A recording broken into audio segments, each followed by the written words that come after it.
Happy Tuesday, everybody. Happy Tuesday.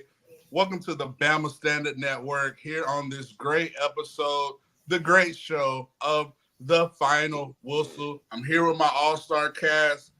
But before I go, hit that like, subscribe button. And I want to shout out our sponsors, Workspace Solutions at workspacepros.com. If you want to take your digital online presence or just want to take your business to new levels, new heights, gain more prospective clients, go to Workspace Solutions at workspacepros.com. That's Workspace Solutions at workspacepros.com. Listen, speaking of the final whistle, let's talk about my cast, my amazing cast, Mr. Mystical 32 himself. Chris James, how are you? Here I go. Okay. Here I go. I had to go back to the 98. The man right here. Man right here.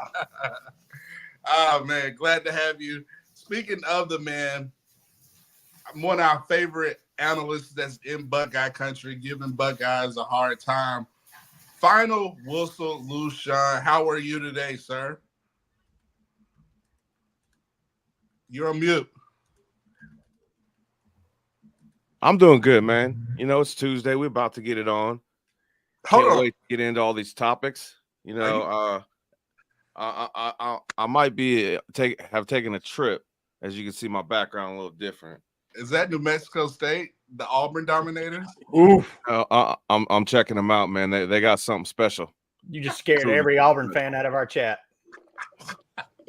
We got to talk about it.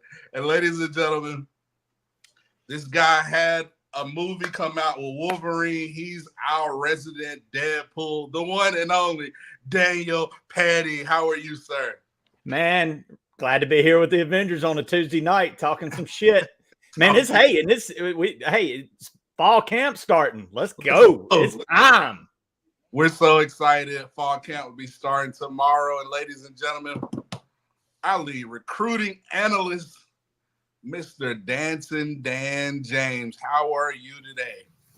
Roll, Tide, roll. I'm always good, brother. You know the answer to that. Let's go. Roll, Tide, roll. That's for all you Auburn fans and Georgia fans, whatever fans might be out there. So, guys, Georgia fans trying to cut my lights off. Let's get it started. Let's talk about the latest news regarding Alabama. We know Alabama's starting camp tomorrow, but let's talk about latest recruit news. We got Auburn fans in the chats. Chris Williams, Daniel Dennis saying we run the state now. That's right. And I'm gonna give it to you. Auburn had Anquan Fagans commit, Derek Smith flip. Is there any pause for concern for Alabama Nation in recruiting? No, of course you always want to, do your due diligence in state, but Auburn, they had a tremendous weekend. It's a win for Auburn. It's a big weekend for Auburn standards. But Alabama this weekend, it was about this weekend was more about getting the guys that you have committed in the class on and about the 2026 class. Auburn's still trying to make headway with the 2025 class. So they moved up. I think number 6 is 6 class now. Hats off to them. They dropped a lot of bags for in-state guys. That's something Bama doesn't have to do at this time. So definitely losing Derek Smith stings a little bit, but hey, he wanted to play receiver. Auburn dropped the bag. Bama didn't close the door on him as far as playing receiver. He was Bama's number 1 safety target. At the time, so Bama's gonna do what Bama does. They're gonna regroup, and there's other ways they can address the safety situation through the transfer portal. You got the season to do late evaluation. Remember we had guys like Christian Barmore, that we found after the season. Josh Jacobs, another guy we found late in the season after senior season. So we still have senior season evaluation. So we're just gonna continue to evaluate, and we'll get the right guy. Was Eddie Jackson a late season guy too? I believe so. Yes, he was. Chris, the floor is yours. What is it you want to talk about, either regarding this topic or just anything that's kind of on your mind regarding Alabama? Well, people are celebrating because I think Alabama fell back to number 2 in recruiting. But let's not forget, it's still some meat left on the bone. So we're waiting on AK Deer to go ahead and start playing and hop on board. And I think it's going to be a couple surprises in this class. Guys that are probably not on the radar right now. But like I told Dan, I told you guys, I said it a long time ago. I said, not a knock on the kid, but I said he doesn't look like a Bama guy. I said he didn't look like a Bama guy just because most Bama guys are really kind of personable into the media and stuff like that. But he was really quiet the whole time, and he didn't seem like a Bama guy, like these recruits. You know what I'm saying? Like Bama kids that are recruited to Bama, they're recruiting, constantly recruiting, other players or whatnot. But he was very quiet on that end, man. So I was like, something was kind of weird right there. And but I mean, that's a good pickup for Auburn. I mean, they've been on the road, man. Sometimes you got to tip your hat, But that, I mean, just to go 8-4 at best, Chris Williams.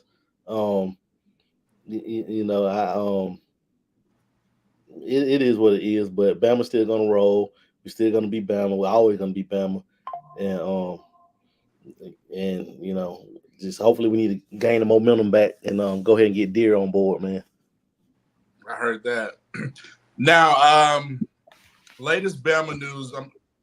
Lushawn, I got two questions. Well, two questions. First, I want to address, how do you feel about kids flipping from one school back to another, then back to the other school, then back to the other one? And it's just end of July right now, and it's a long football season. Hey, how do you feel about that? And after you answer this, I got another question regarding Alabama news for you. I would honestly have to say that I feel about this whole flipping situation the same way I feel about people that eat steak extra well done.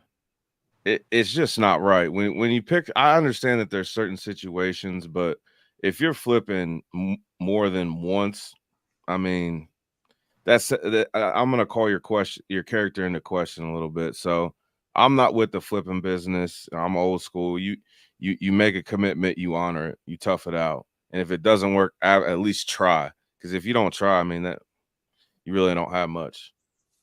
I heard that. What's the second question? Well, it's not necessarily a question. Let's talk.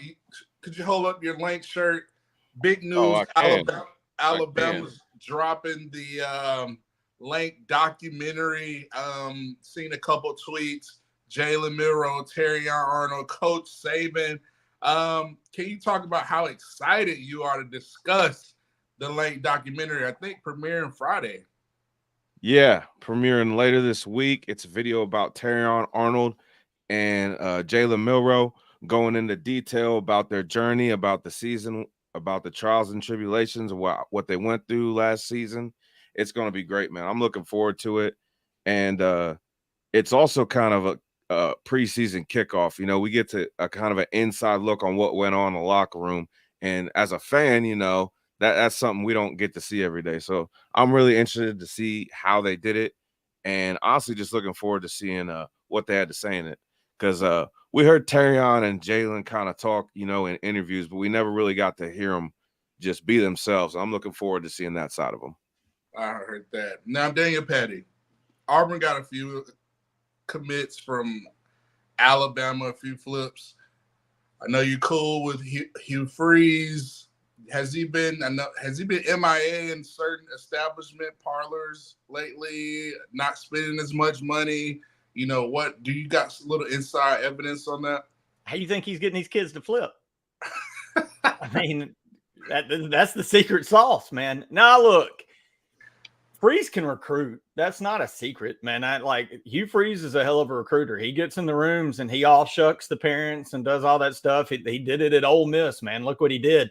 But what he also did is he would recruit at that level. He would win the big game and then crap his pants every year against not just New Mexico State. The years that he beat Alabama, he would also lose to Memphis or get blown out the next week against a Florida team that wasn't near as good. So, I mean, Freeze is going to recruit. I'm not shocked by this at all. He's going to get good players, and I expect him to actually win a big game or two, but I also expect him to do Hugh Freeze things and crap the bed against the La Monroes of the world, and I just can't wait to see the Auburn Tiger fans, running out of the massage parlors with their unhappy endings because Freeze has shit the bed again against some mediocre team. Speaking of on the Plains, we got a good comment right here. I love this one. Now, we know Alabama starts fall camp on, tomorrow. Well, I think they reported today they start practice tomorrow. So let's talk about it. What is a successful season for the first year without Coach Saban under the new leadership under Kalen DeBoer? Now go rapid fire. I'm gonna start with Patty. Rapid fire. Man, rapid fire. Patty, make the playoffs. I mean, the playoffs, I think, have put him is a hot seat. If you don't make it, you're like, holy hell, you didn't make the 12-team playoff. We expect more, but it also, I think, gives a bigger buffer. You don't make the 4-team playoff, and then you would have got that from the Bama fans. But so, hey, make the playoffs first year, 10-2, and let's go to the dance. I heard that. Lushawn, let's go. Win a damn natty. That's why everybody has came to Alabama. That's what we do. This is Title Town. That is the goal. It ain't changed since we got a new conductor. The main thing is still the main thing, and it ain't ever going to change. I heard that. Chris, under there, Lou. A successful season will be at least at worst 10-2, getting in the playoffs and winning the playoff game. I like that. That'll be considered. You know what I'm saying? But that's not. It's just a successful season. Yeah. And for most people. We got you. Dan James. I'm with Lou. You know what I'm saying? The SEC championship and to be competing for a national championship. That's it. The standard hasn't changed in Tuscaloosa. We got a new conductor, new guy driving the Maserati, but the standard is still the same. We expect the championship, nothing less. I agree. I'm with you, Lou and Dan. Championship, that's what we all here for. Might as well embrace it year one and try to achieve it. And to all them Auburn fans out there, we don't give a piss about nothing but the tie here on the final. So, guys, let's shift gears. Speaking about the Crimson Tide, I mentioned earlier they reported today, but they start practice tomorrow. Let's discuss fall camp. Alabama's got a lot of momentum. You've been seeing Milroe on the circuit. We're finally here for the season, guys. It's right here. Hold on. Jimmy Clay slinging cash like Hugh Freeze in a massage parlor. The bag, man. Jimmy Clay. Thanks, Jimmy. Doing his best hue impression. Appreciate it, Jimmy. Making it rain. Jimmy. The thing about Jimmy Clay's money is when you handle it, you don't have to wash your hands afterwards. Ooh. That's clean, boy. Something they always got to do in Auburn. Always got to wash it. It's a little sticky. Little crusty. That's purified money right there. Thank you so much, Jimmy Clay.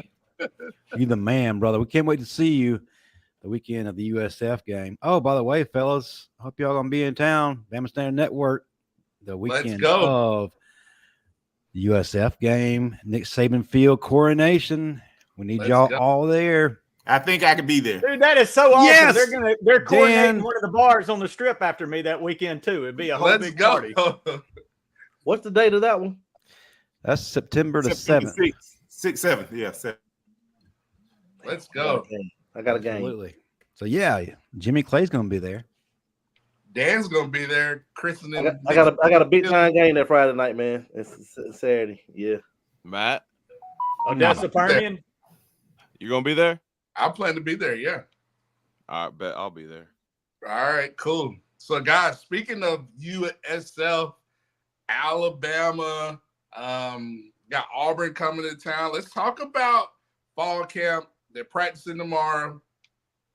Let's go. What are your concerns regarding fall camp? And I'll start with Chris. I start with Chris on this one. I got injury free. We got to remain injury free. Y'all remember about 10 years ago, man, how the injuries used to pile up in camp? We always have like three guys that always have, or two guys that always have season-ending injuries. But lately, knock on wood, we've been avoiding that. I guess that's the way we changed up the way we practice. But avoiding injuries, that's my only concern. Everything else is going to take care of itself. Okay. Lou Sean, give me your concern or non-concern you have for Alabama. I would say I don't have a concern. I'm most excited to see this position group's development, just because I would say it is the least talked about, but in my opinion, it is one of the most important, and that's the tight end group. I'm interested to see who rises to the top in that room and actually puts on a show, because in this offense, the tight end is not utilized; it is specified. And I want to see who grabs that top-notch belt, because that position right there is going to be key, fellas. CJ, D3. Mr. Petty, concerns, no concerns. What is your things you may be excited about Alabama in fall camp? Besides starting. I was making fun. I know me and Lou talked about this before. I was just making fun of an Auburn fan. What did Lou say? Secondary? Yeah. Oh, crap. That's man. No, he said tight ends. He's more excited. Oh, tight end, bro. Oh, okay. I gave it to you. Okay, I didn't know, and again, I got distracted by the Barners. They're having fun with them tonight. Probably the secondary, and more importantly, the cornerbacks. And it's not a talent; it's just who's it going to be, who steps up. I mean, I think Malachi Moore is pretty much the only guy that's got significant snaps that's going to be wearing crimson in that backfield. Like I said, it's going to be talent laden, but who's it going to be? And specifically cornerback. We know, I mean, it's probably going to start out with two transfers, and Domani Jackson from USC and Deshaun Jones, the Wake Forest kid. But can Xavier Brown push for that starting job within a few games? I'm just really interested. There's going to be a lot of new faces in that secondary. How quick do they gel? What's the rotation look like? Dan James, then I'll go after you. Yeah, definitely. Secondary is the biggest question mark. You like to see, who's going to grow up, what freshman is going to be able to contribute early. But also, since, Petty took my group, let me go with receiver. Who's going to step up as wide receiver one? We're all assuming it's Jeremy Bernard, but it may be too easy, too obvious. So we never know. It could be anybody. Who's going to step up as the go-to receiver, so that's one thing. I don't know if that's going to be established, during the camp, but, maybe through after the first 4 or 5 games of the season. But I want to see how that who are going to be the key contributors at the wide receiver position, which is very deep. I like that. My biggest concern, I don't want to say it's a concern. I'm just interested to see how it's going to play out. I think Kalen DeBoer, because of the heat down in the South, is going to move a lot of practices to the morning. I know they've been training for the summer all in the morning, so I'm interested to see how's that going to play out, because most of our games we play at 2:30 kickoffs, CBS, ABC, whatever. Just the different transition from Saban. I'm glad they had a good spring training, but my thing is, my biggest concern, I just want to see the young guys grow up, have a lot of maturity, because I think the further along the young guys come, the better our team will be moving forward. So I'm excited. Don't even realize you took a dig at Auburn, not even trying with that humble. Hey, Auburn, those games are at 2:30. That's prime time. That's when the big boys play. They on Jefferson Pilot? Yeah, the Jefferson JP Pilot. game at 11 is, what's the 4 o'clock SEC Network Plus special? Oh, Petty, They got to go at that time. There's only certain times they can get in and out of their parlors, and that coincides with primetime football. So well, and the parlors don't have. Actually, I heard the they're developing a TV deal with ESPN Ocho. Hey, The Ocho. y'all didn't hear Petty. Petty said SEC Network Plus. You can't even get that on regular cable, man. No, you gotta have the antennas on top of the parlor moving just right to get that channel. Man, you know how sorry you got to be on SEC Network alternate. Well, that's why hardly anybody knew they lost in New Mexico State, because that's the only place they put their damn games. You had to see the highlights. Man, I thought it was a cable access channel. and they were on C-SPAN. they were on PBS right after Sesame Street. They were on UPN. Only way you can get the highlights to an Auburn game is the coach's show on Sunday when they sit there.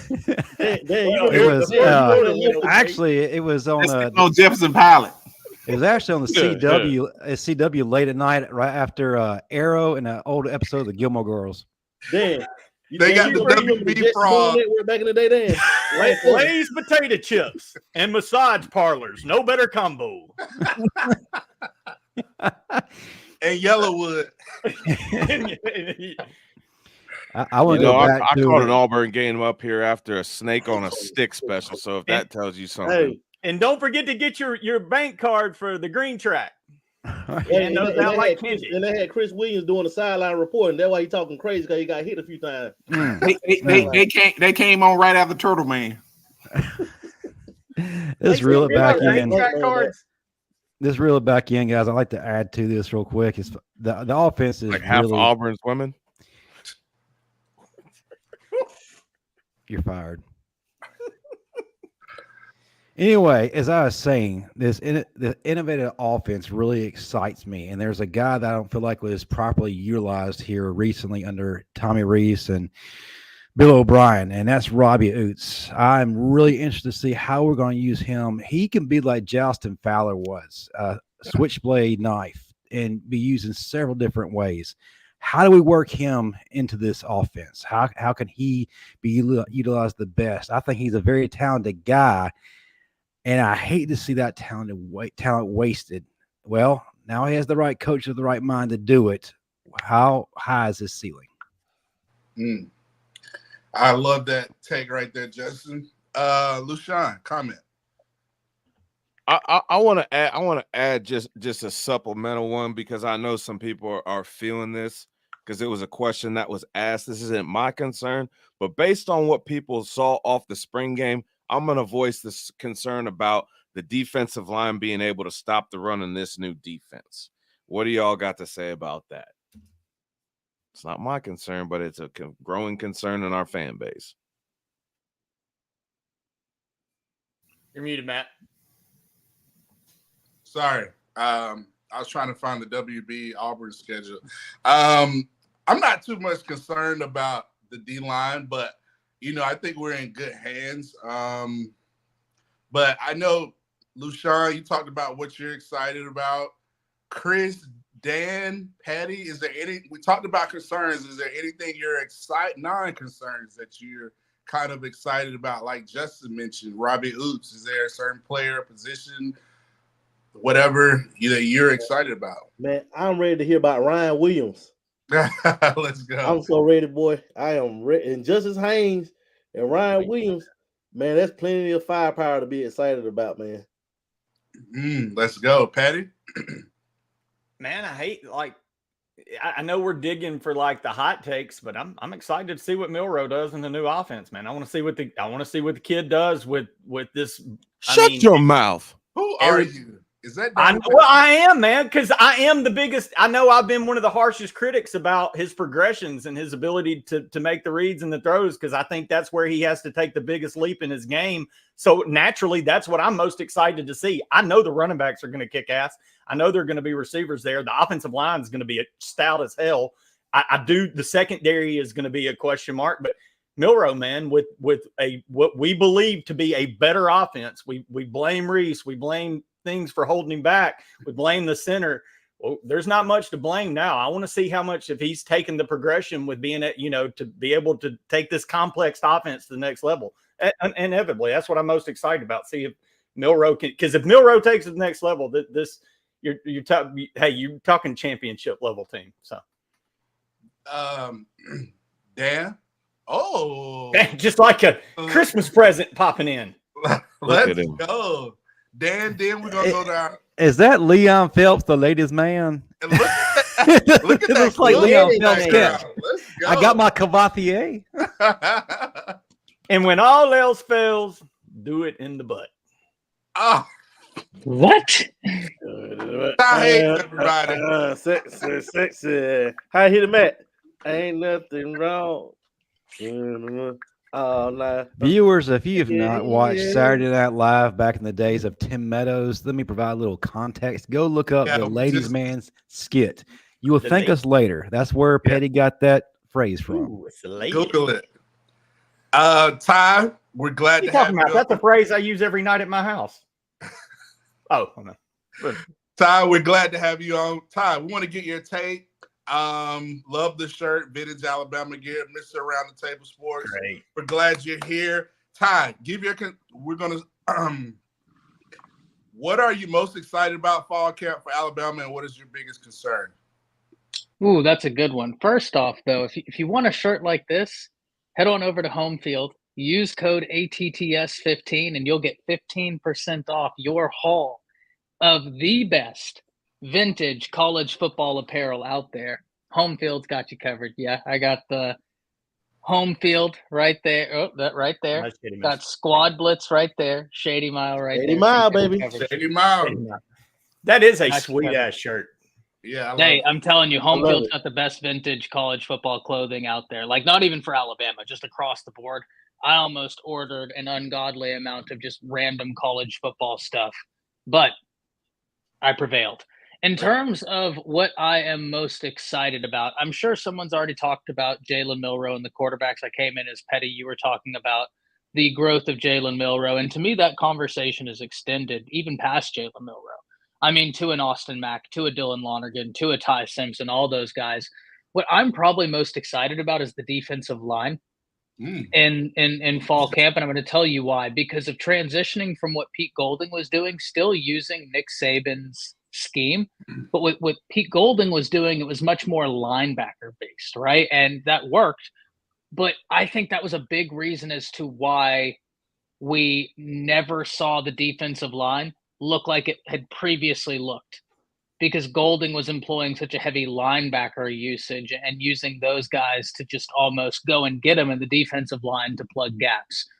With what we're going to see now, defensive linemen are going to make plays in this new scheme. And I'm really excited about that because I think there are a ton of names along that defensive line that your average fans may not know about. And I think they're going to get a run. Edric Hill, Jeremiah Beeman, right? Hunter Osborne. People know about James Smith, Tim Smith, Jaheim Otis, all those guys, Tim Keenan. But I think some of those other guys are going to get some play and they're going to be able to make something happen. In terms of what I'm most concerned about, that's interesting. It'd probably be cornerback. And once again, not for lack of talent, but you're just going from, what we had previously had to some brand new corners. How are they going to gel as a unit? That's probably what I'm most concerned about. And this is another one I'm excited about, is right tackle. Answer, by the way, Ty. Yeah, that or right tackle, right? Because I think when you look across the board, you have left tackle figured out, left guard figured out, center figured out, right guard figured out. But who's right tackle? I think it's going to be Formby, especially with this pin and pull blocking scheme we're going to see. I think he's able to get out there.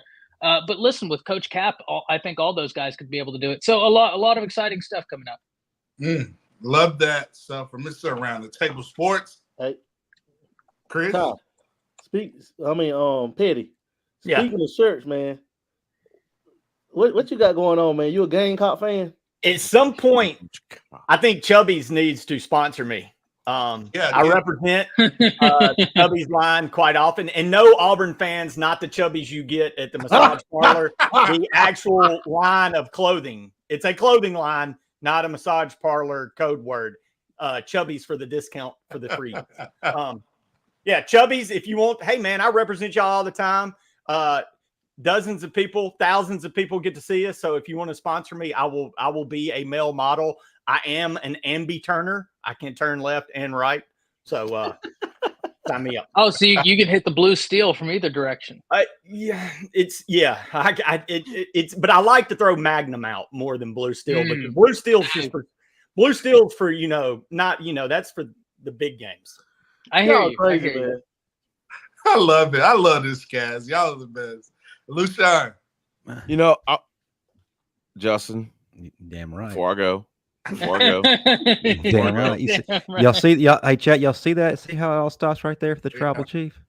Get tribal chief.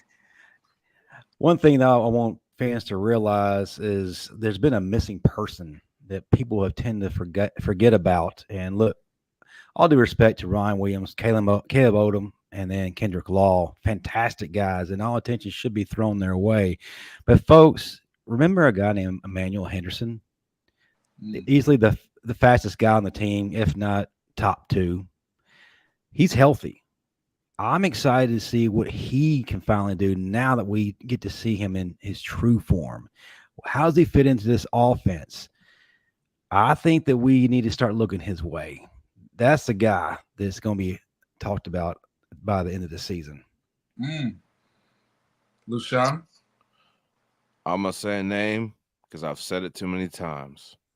Quay Russo is going to be knocking people. Our whole defense is going to be hurting people, but that wolf and that bandit position, I'm telling you, I got a redshirt freshman All-American alert list, and it's got about 4 dudes on it. That's all I'm going to say. Let's go. I'm so excited. I'm just can't wait to see how these guys, the Bama players, were showing pictures of them in their jerseys, and Keon Keeley looked like he beefed up. Everybody looked like they got right. So it's going to be scary hours for opposing Alabama opponents. And speaking of guys who's going to put a lot of fear in opposing defenses, Jalen Milroe, guys. And, listen, we got a lot of quarterback talk. You got a lot of people saying, hey, Brady Cook, Missouri's the top SEC quarterback. Carson Beck, Jackson Dart, Limavea, Tennessee, Quinn Ewers, Texas. Guys, where do you think Jalen Milroe fits in the SEC quarterback rankings? 14 teams. Do you have Jalen Milroe in your top 4, top 3, number 1? I want to hear it. Chris, you got your hand up first. Go. The floor is yours. Man, Jalen Milroe, like going to the season, man, he is the most disrespected quarterback in the entire country. You have a guy that is the returning vote leader out of all the college football players for the Heisman Trophy from last year that's returning to your team, and he's not even getting first or second team accolades. Like, come on, man. The dude finished, 5th, 6th in the Heisman, and everybody in front of him that finished ahead of him is gone to the NFL. So he's a leading vote getter, and they throwing out Carson Beck and all these other guys. They're good quarterbacks, but come on, man. You will not find a more dynamic quarterback in the entire country than Jalen Milroe. And then you have to understand, he just got upgraded. A better OC, much, much, much better OC, much, much, much better play caller as the head coach. So he's going to be put in positions to exceed what he did last year and to build off what he did last year. And you think about it, man, you're adding weapons like Ryan Williams, Caleb Odom. You're giving him more weapons. You know what I'm saying? And you're adding speed. You have a healthy Emmanuel Henderson, like Justin alluded to. You have Law, Prentice. You got those tight ends. So, man, and then what's a quarterback's second best friend after a tight end is a running back. You got a healthy running game. So you have 2 nasty backs that are going to take a lot of pressure. So all types of play that you're going to have defensive biting on all types of play fakes, which he can bootleg and roll out here, have a run pass option. Man, he's going to kill college football this year, man. He is number 1. I don't care what nobody else says. He is a returning vote getter, leading vote getter for the Heisman Trophy. How can he not be number 1? Okay.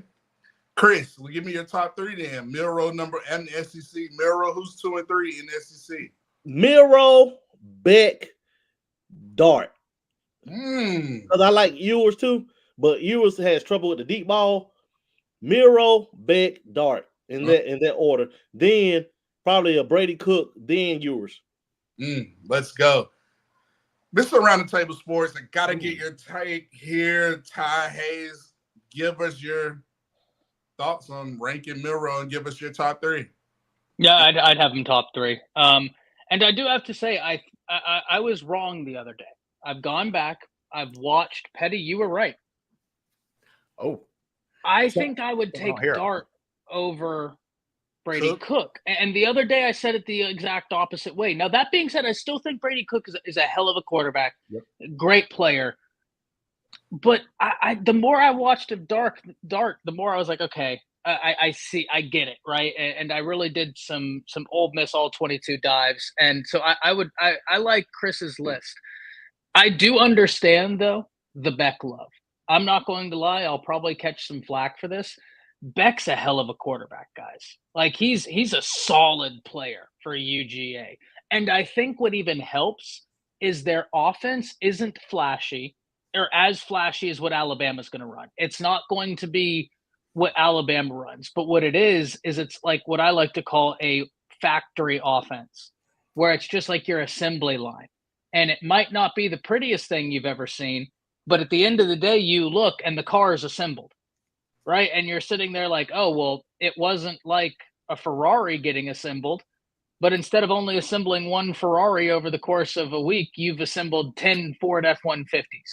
And it's just going and going and going. So I like Beck. I would probably have Milroe for upside. Right? If we're talking about where they can develop into, Milroe would be my number one. If you're talking about what we saw last year, if a UGA fan said, hey, I'd put Milroe 2, Beck 1, I'd be like, okay, I can accept that. I would put Milroe 1, Beck 2, but I can accept that. So it'd be Milroe, Beck, and then I'm going to go Dart. Like Chris said, if Ewers gets the footwork to be consistent, he could make a run at being one of the top quarterbacks and one of the top players taken off the board in the draft. It's all about the footwork consistency. Everything else he's got down, but Milroe's automatic on the deep ball, right? So yeah, that would be my top three. I agree with Chris's. Dan James, you're on mute. I would definitely say top two. Milroe and Beck top two. It gets tricky with number three. You got like Dart, but I'm still waiting on that signature win from Jackson Dart. So I go with Ewers at 3. I go with Ewers at 3, but definitely Milroe, Beck top 2. Milroe can really pull away from the pack if he has the type of season he's capable of having. Definitely he be head and shoulders above everybody else in the league. The thing that separates Milroe that separates Dart and Ewers is Dart can get you 100 on the ground too. Oh yeah, LeSean, because I got some good questions for Patty on this topic. I've got 2 lists, so I'm ready. Go, LeSean. Ranking Milroe in the SEC and your top 3 quarterbacks. Well, if we're gonna rank Jalen Milroe in the top quarterback, I would definitely say he is in the top 93 percentile of quarterbacks in the SEC. Now, he's definitely not in the 41st percentile like, the whole entire state of Georgia is. But I would say he's definitely top 2. And Carson Beck isn't in my top 3. Oh, I don't care what you say. My man. Like, I don't. It's my opinion. Deal with it. And here it is. They're replacing just as many people as everybody else in the SEC. And with their track record, they might not even have half the talent. Yeah, they might have 35 5-stars, but they got 25 on lockdown. So, and that boring offense that they run year after year is gonna run thin on defensive coordinators. So I don't think Carson Beck's a top quarterback. My top 3 is Jalen Milroe, Dart, and that kid from Missouri. Flat out. Cook. Nice. Patty, what is Peyton Thorne in your top 300? Oh yeah, high school quarterbacks. We've gone to high school. Can I do want to say one thing real quick. Chris Williams in the chat says Georgia, and I'm not even going to regard Auburn in that because Auburn doesn't send people to the league. But he says guys in Georgia aren't getting degrees because they're going straight to the league. That wasn't factored in, Chris, and it actually even said that. Yeah, literally on the bottom of the post. Stick your head out the window. Thanks, Chris. Isn't it about time you had a massage parlor appointment, Chris? What are you doing here? Yeah, but the early exits to the NFL aren't counted. So yeah, still good. Too bad miles per hour can't be factored in.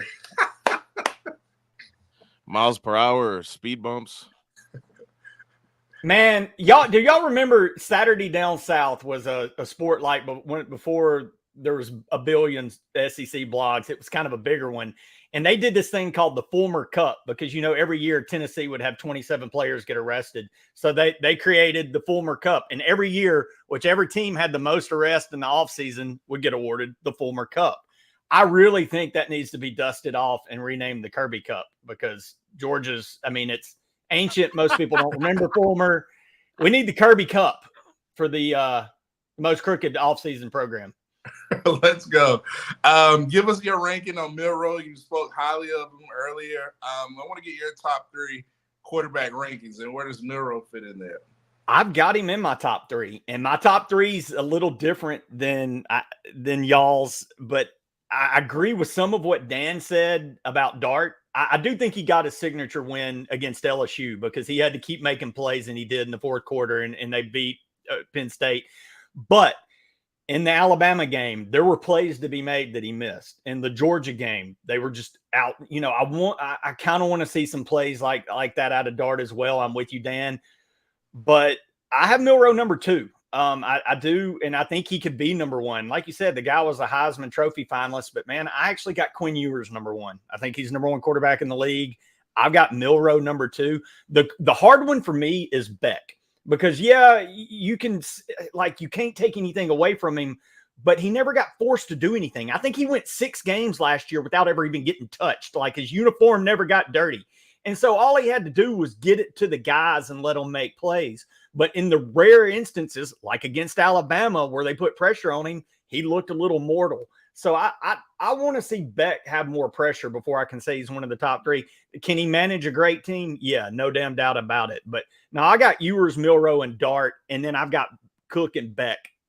But if we're talking NCAA 25, whole different rankings. Milroe is hands down number 1, and it ain't even flipping ass close. He is Michael Vick 2.0 on NCAA 25, and if you play me, I will kick your ass with him. That's all I got to say.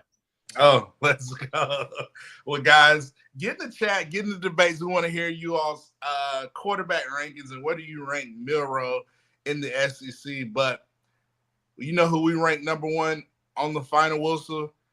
It is Title Towel. Title Towel is the number 1 Crimson Towel merch that you want to have in Tuscaloosa while Jalen Milroe is airing it out against those dogs and Carson Beck. So go to wetwillsports.com, get you a Title Towel, and roll Tide roll with your Title Towel at wetwillsports.com. That's wetwillsports.com. Use the promo code STANDARD for your Title Towel. So guys, I love the pace. I love the energy. We're gonna address this topic a little bit. We're gonna continue this topic maybe on next week's show. But guys, let's talk about Alabama's opponents this year. We mentioned USF, mentioned Georgia. We're gonna kind of stay in this top 2, top 3 ranking.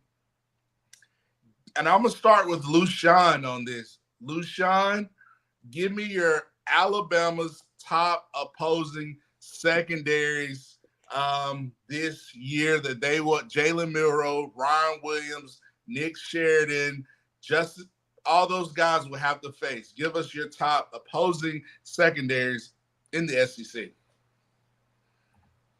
I'm gonna go Old Miss.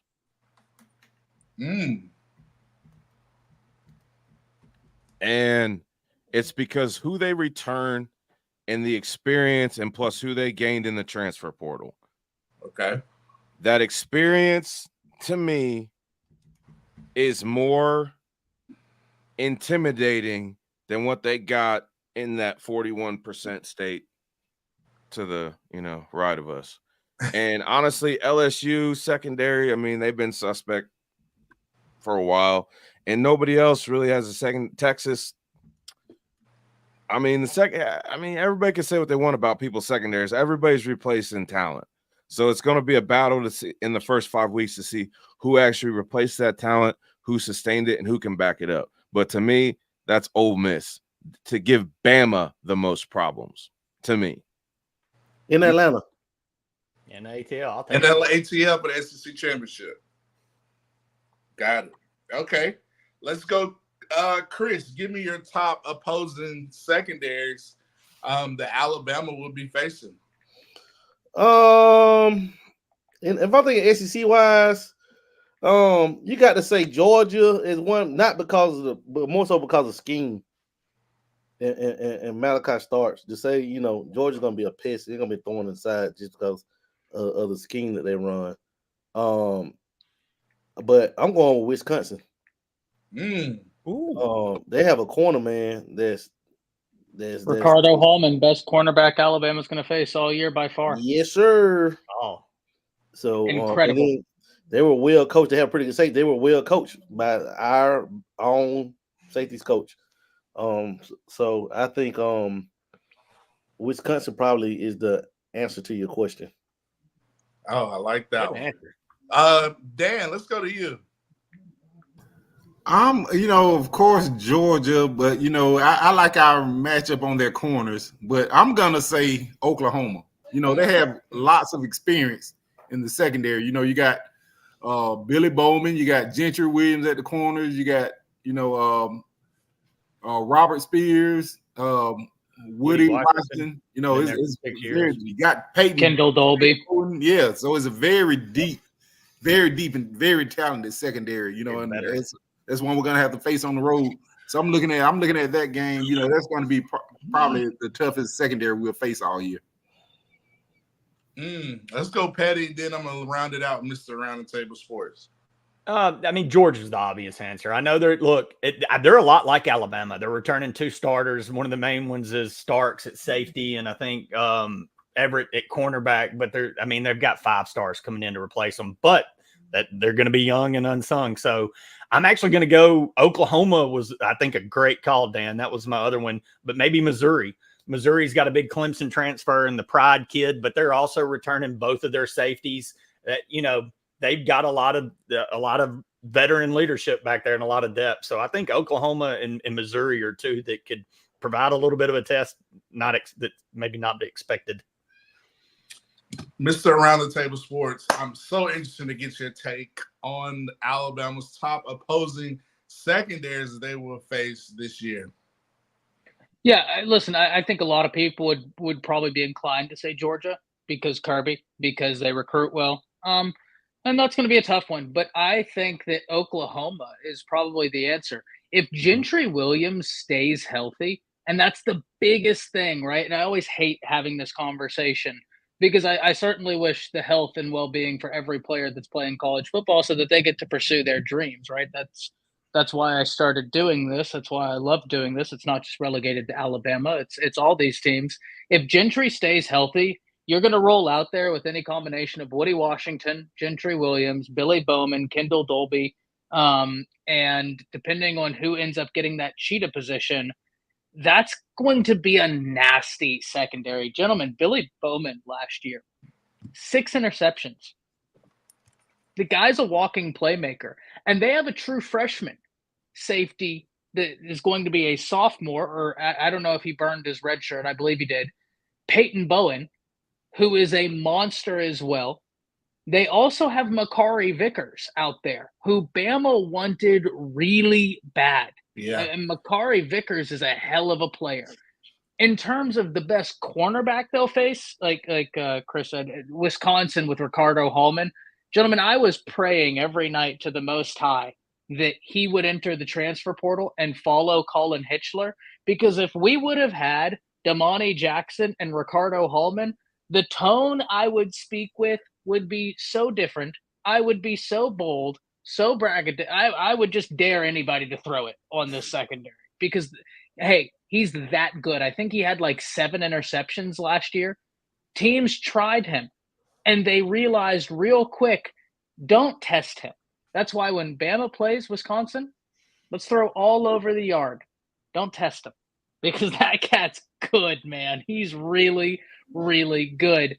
And nobody talks about him, but guys, I think he has, going into the year, I think he could be the best cornerback in the league. And I know everybody's giving that to Jabbar Muhammad.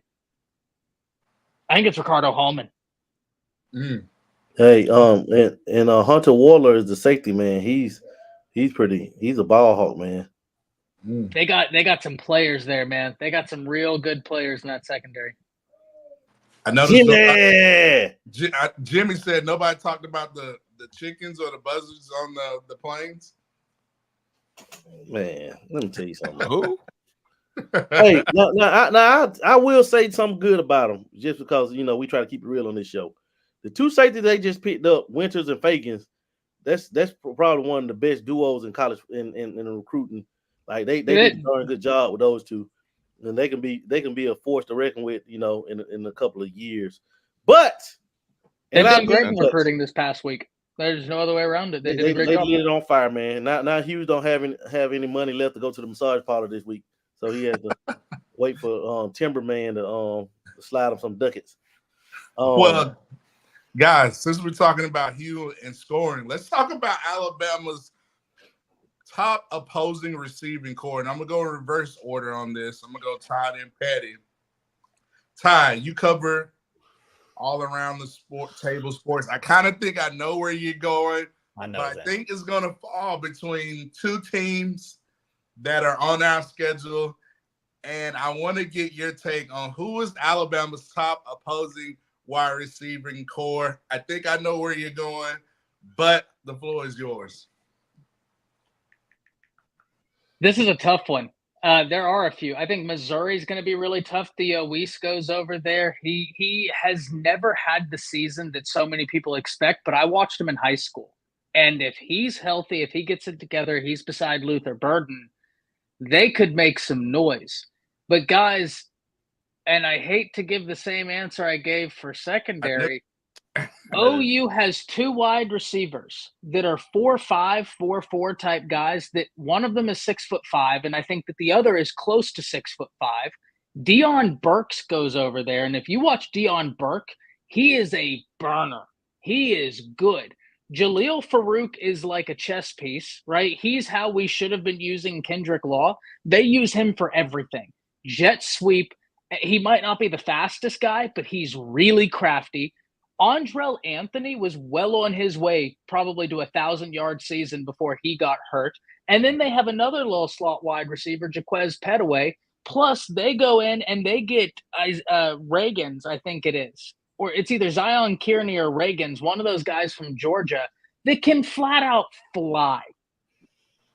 OU returns the most talent in the SEC on the defensive side of the ball and the least on the offensive side of the ball. So it's the tale of 2 takes. But if that offensive line gets figured out, if Jackson Arnold gets it together, that wide receiver room is really sneaky good. Like I said, 2 big body wide receivers that are fast. Andrell Anthony is fantastic. Jaleel Farouk is a chess piece. Deion Burke is a matchup nightmare.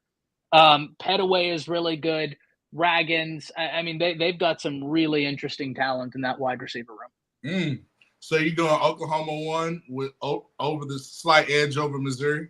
Yeah, because I think Luther Burden is the best wide receiver that Alabama will face. But I just think top to bottom, OU has a really interesting room filled with stylistic differences that your defense has got to account for. Now, I think we can do it because I think our front's going to give them hell. But I think if you have trouble getting pressure on the quarterback, OU's got a really fun wide receiver room. I think if you're just a passive observer, you're going to have a lot of fun watching that room. I like it. So we got one for OU from Mr. Ty Hayes. Patty, give us your take. Alabama's top opposing receiving core.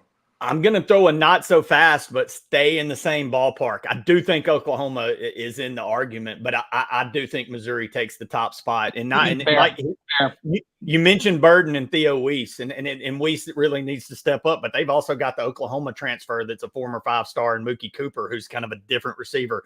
But man, Marquise Johnson is a home run threat in that receiving core, which puts them 4 deep, which I mean, you just named 4 or 5 at Oklahoma. So I do think it's between those two, but man, I love Missouri's receiving core. I think it may be the best in the country by the end of the year. But again, no knock on Oklahoma. The dudes you mentioned Gibson's a stud, Farouk, all those guys, and of course, Nick Anderson. But man, don't sleep on LSU. I know, exactly. I know they lost Neighbors and Thomas, but you're going to know Kyron Lacey's name by the end of the year. They got probably the number 1 small school, which Liberty, if you want to call them a small school, transfer in CJ Daniels. LSU's going to have receivers, and those two. Aaron Anderson transfers from Bama. And Anderson from Bama. LSU's going, and they've got a 5-star kid. I can't think of his name, who's pushing for playing time too. That is going to be another name you just know. I wish I'd have wrote that one down. But man, LSU's going to be LSU at wide receiver. As much as I've kind of wrote them off and think they're overhyped going into the year, I don't think they're going to be overhyped at wide receiver. So we got one for Oklahoma and one for Missouri. Chris, give us your take. You're on mute. Missouri, man, come on. Luther Burden, Theo Weiss, Mookie Cooper, man. It don't get no better than that. That's simple. Simple. 2 for Missouri, 1 for Oklahoma. Dan. Make that 3 for Missouri. You know what I'm saying? With slightly edging out Oklahoma, but yeah, without a doubt, Missouri could have the best wide receiver core in the country. You know, like you said, Luther Burden, probably first team All-American, you know, Biletnikoff candidate, you know, Theo Weiss, Mookie Cooper, you know, those are 3 top-notch players. So I'm definitely gonna go with Missouri. Lushawn, round us out. No. Give me Oklahoma. 2 for Oklahoma. And here's why. It's a matchup game. We match up better against Missouri than we do against Oklahoma, statistically, numbers-wise, size-wise. Oklahoma's got dudes that are freaks, that are long, and they can get down the field. Missouri doesn't. We're bigger than them. We can bully their wide receivers. I don't give a damn what anybody says about they're the best receiving group in the nation. We got the best secondary group in the nation, and they're going to be physical with those receivers. You cannot go against 6'5" and 6'5". I'm more worried about the 6'5" and 6'5", because in history, which repeats itself, we have gotten beat by long receivers that can get down the field, a la Texas A&M and Mike Evans. So give me Oklahoma, where the wind comes sweeping down the plains. I'm going to round this out. I'm going to be the tiebreaker. Alabama's top opposing receiving core will be the one that Alabama's defense faces in practice. I'm going with Ryan Williams. I'm going Kendrick Law. I'm going Kobe Prentice. I'm going Manuel Henderson. I'm going Bubba Hampton. I'm going without rolling with the tide. That's a man that wants to still get invites to that Bama receiving core room. And pre-game. you know this. Great answer. No, but seriously, Missouri, Oklahoma, I think I had them neck and neck. You guys, I mean, it was split. Like you said, LSU's going to be tough. Tennessee's going to be tough due to scheme. The wide splits. So they got the big transfer in Brazil, the Brazil kid Razzle from Tulane, who's like 6'5". He's good. They're gonna have. You're right. They're gonna have some dudes too, man. Tennessee's one to look out. They're probably the sleeper of the group. Yeah, I like that. So, guys, we were talking Out here and shoot. about fall camp concerns. Patty, I want to ask you, what's the biggest fall camp concern in Athens? You and Lushan, what's the biggest fall camp concern down there in Athens? Lack of stop signs. Did they have? Yeah, did they? What is lack of textbooks? Can you fill out a full schedule with prison teams? The longest yard. Yeah, I mean, you can only play one team so many times once you get that many convicts on there. I mean, how the hell distractions? Like Kirby's got. How much are they paying their legal fees? How much does Georgia pay in legal fees? Is it more than the NIL deal they're giving Carson Beck? I want to know. Now, we like to joke a lot, but let's be real. What have they had? 31 arrests in the last 18, 19? Just something absurd. Like, at some point, that's a distraction in the locker room. We're not just talking speeding. Ra Thomas, the state transfer, I mean, like child abuse and shit. I mean, it's some serious crap going over there in Athens. I don't know, man. I feel like it could be a locker room. I mean, it could cause some problems. I think this is their biggest concern. Can they follow this line? It's starting to sound like a Florida Gators documentary down in Athens, man. Dude, in the 5 years that Urban Meyer had all those criminals and murderers, they didn't have 31 arrests. And that's the ones that we know of. You know Kirby's got pulled where he's got some that swept under the rug. So. I mean, they got more arrests than Tim Tebow's got circumcisions going on. Come on. Why we had to hear that every commercial break? Hey, you know he circumcises babies. Well, God bless them babies. How many? No, wait, that's a whole nother side. All right, guys. Well, listen, we shouts out to the chat. Shouts out to all the Auburn fans that came out of nowhere. We know y'all are excited. Y'all got your recruiting. You got your VIP membership at the parlors, whatever. Kudos to you guys.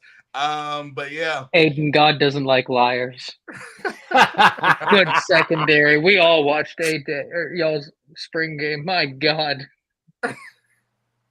Listen, Auburn fans going crazy in the chat. Oh my gosh. So guys, listen, Final Wilson, you get X's and O's. We get talking to everybody around the SEC, but we're not the only show here on the Bama Standard Network. You got tomorrow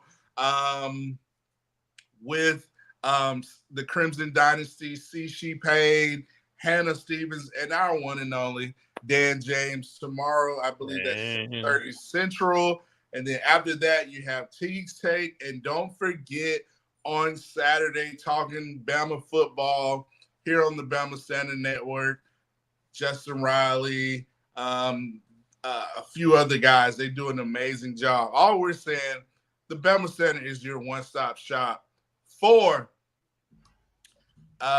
your Bama football content. So, guys, great show. How can they follow you, Chris, James? They can find me on Facebook at Chris K. James Sr., on Instagram at Final Whistle, Final underscore Whistle. Wait, Final underscore Whistle underscore Chris. And on X at Coach Chris James. X or XXX? Okay, I'm sorry. I had to throw one joke in there. I had to throw one in there. Lushan, how can they reach you? I mean, you're in New Mexico State right now, right? For all the Auburn fans, I'm at some place that should bring you nightmares. For all the Alabama fans, they just need to just observe. This is Auburn's worst nightmare. Ooh. Other than a SWAT team invading their massage parlors. But this football field is their worst nightmare.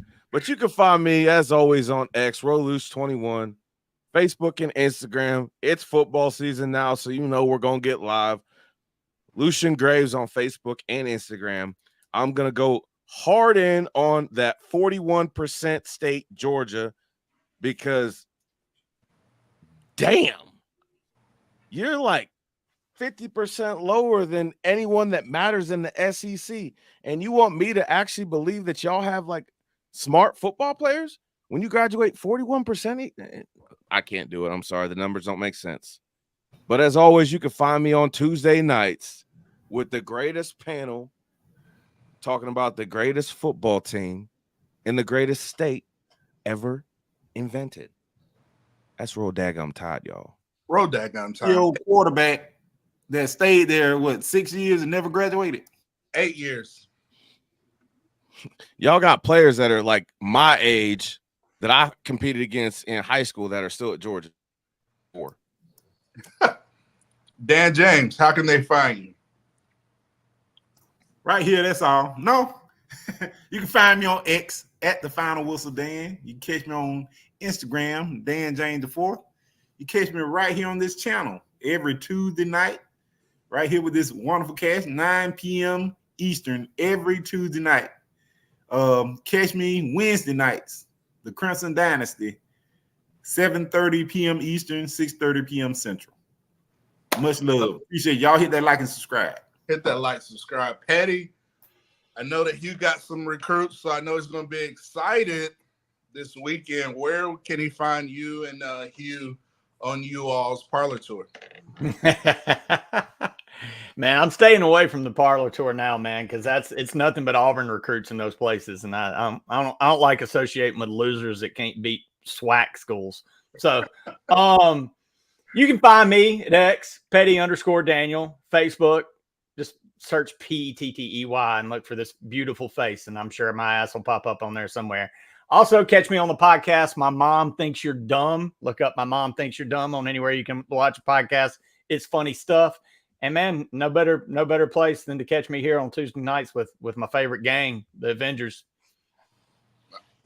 And ladies and gentlemen, don't forget, last but not least, Mr. Around the Table Sports, the guy who handles all about college football, Ty Hayes. How can they find you, sir?